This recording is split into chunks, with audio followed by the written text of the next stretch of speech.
देखने के सापेक्ष रूप से क्या किससे कार्य करते हैं? किसी वस्तु का स्पष्ट रूप से किससे देखते हैं?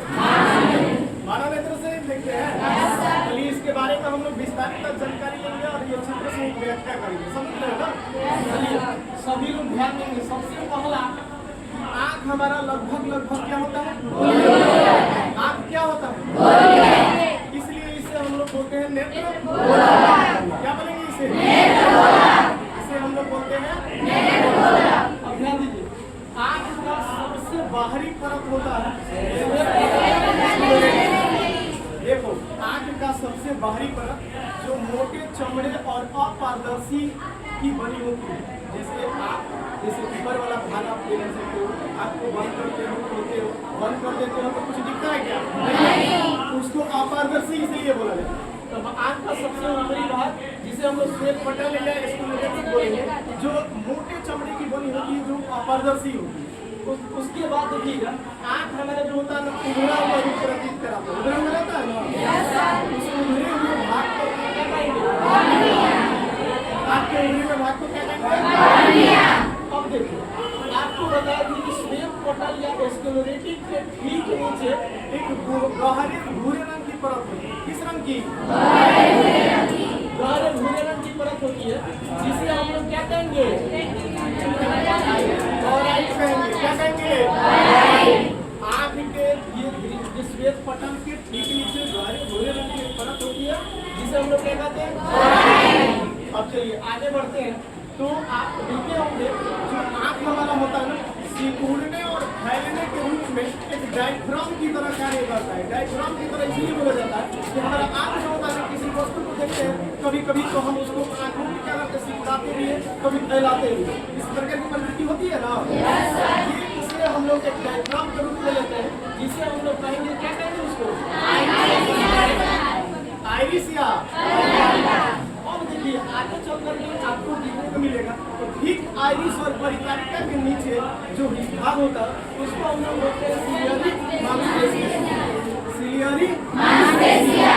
तो किसके नीचे होता है? ठीक आइरिस और परिचारिका के नीचे होता है। और वो क्या करता है, जो हमारे आँख में लेंस होता है ना, उसको लटकाया रहता है, जब पकड़े रहता है। जैसे बीच वाले इसको देख रहे हो, लेंस है ना, लेंस के दोनों बगल क्या है? Ciliary facie. वो सिलियरी पेशिया क्या करता है? उस नेत्र लेंस को खूब अच्छे ढंग से उसको पकड़े रहता है, लटकाए रहता है, जिसके चलते वो लेंस खूब अच्छे से कार्य करता है। अब देखिएगा उसमें क्या होता है, उसके बाद आता है यहाँ आपको मिलेगा चलिएगा जल्दी करो और चलिएगा इधर 50 इसको हम लोग कर लेंगे।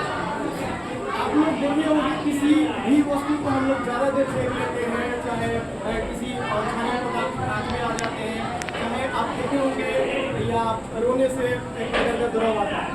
जो क्या होता है, ये नेत्र और कॉर्निया के ठीक बीच में आता है, जिसे हम लोग जलीय द्रव या नेत्रोद कहते हैं।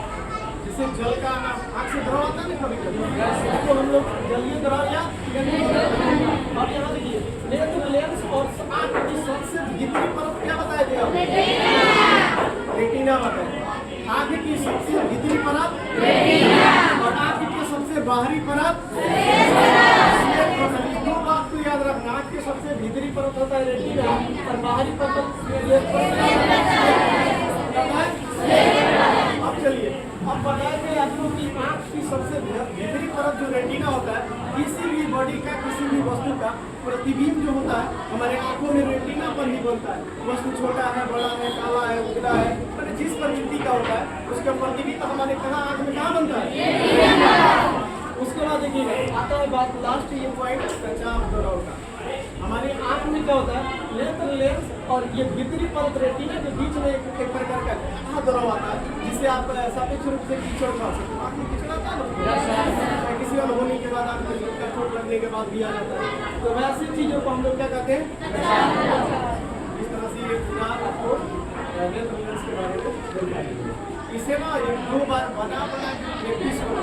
क्या करो ना, रोटी में बंसी से बनाओ और इन चीज़ों को बार एक बार नहीं बना के प्रैक्टिस करो। और सीरियल नंबर से जैसे जैसे हम बताएं कि पहले क्या रहा, उसके बाद क्या रहा, उसके बाद क्या रहा, किस चीज़ पॉइंट को हम लोग उस तरह से बढ़ो। ठीक है, और क्या करोगे?